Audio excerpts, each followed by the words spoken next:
and you're saying that God lied. Okay. That's what you're saying. Go ahead. Real quick, I get Amos 9 and 10. I.O.C.K.'s in here, and he said the other nations were called by God. No, the answer is no, man. No. The answer is no. They weren't called by God in the same sense, and we're going to demonstrate that through the Spirit power Yahweh outside. So we're going to do Amos 9 through 10, and I want you to read through 12. This is Amos 9 and 10. It says, all the sinners of my people shall die by the sword, which say that evil shall not overtake or prevent me. Right? Verse 11, right? It says, in that day will I raise up the tabernacle of David that is fallen. Okay? And close up the breaches thereof. And I will raise up his ruins and will build it as in the days of old. Key point, build it as in the days of old. And then what's going to happen? Right.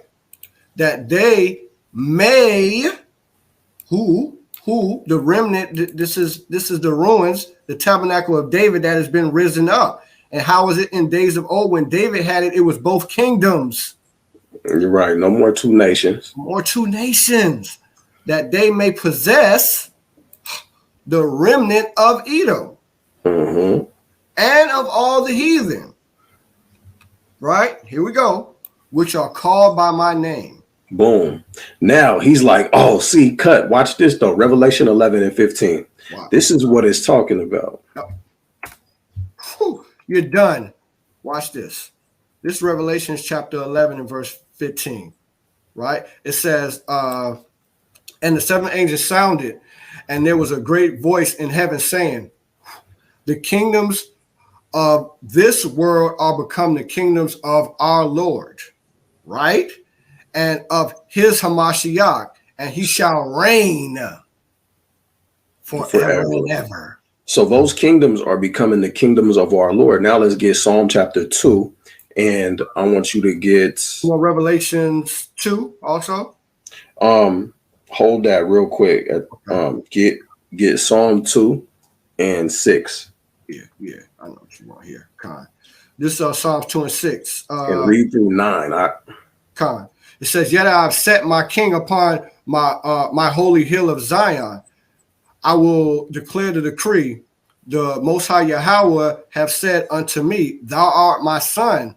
This day have I begotten thee. Point right here. Verse 8. Ask of me, and I shall give thee the heathen for thine inheritance, and the utmost part of the earth for thy possession. Keep going. Right? That thou, Salakia, that thou break them with the rod of iron, that thou shalt dash them in pieces like a potter's vessel. Now, get Revelation chapter 2. Right. You going to go, where you going to start at, verse 25? Yeah. Yep. It's the spirit. Is that absolutely what I was thinking? Hope you writing this down, and I hope y'all writing this down, family. That's actually a good question, because when Christians read that in the book of Acts, you know, them having the presupposition that the New Testament is valid and that you don't got to read the Old Testament, it's understandable how they could be confused. So we're not even gonna knock him for that. You know, we're gonna hope that he humbles down in his behavior. But I appreciate that question. I.O.K. see the water for that. Go ahead, Kyle, and watch this. And it says, this is Revelations 2 and 26. And he that overcometh and keepeth my works unto the end, to him will I give power over the nation. He shall rule them with a rod of iron. Right?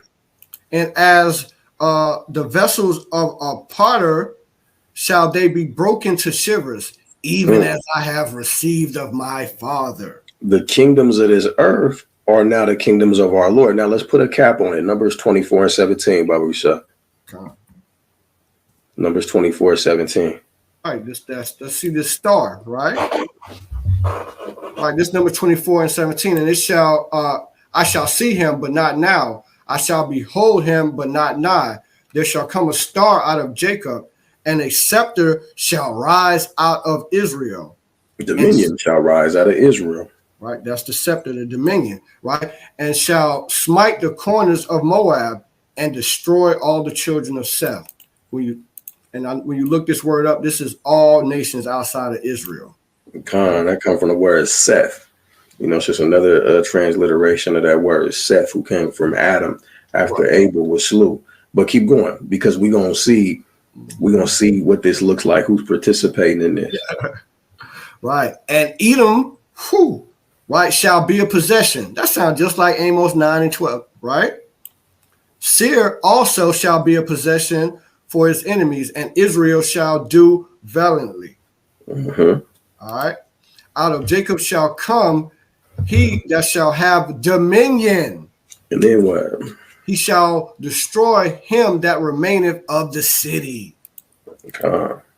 So, and then it says Amalek, he was the first of the nations, meaning that he's the number one nation, but his latter end is going to be that he perished forever. But we see that Israel's going to do valiantly, meaning that in order to take this possession, there's going to be Israel's going to F-ish up. Right.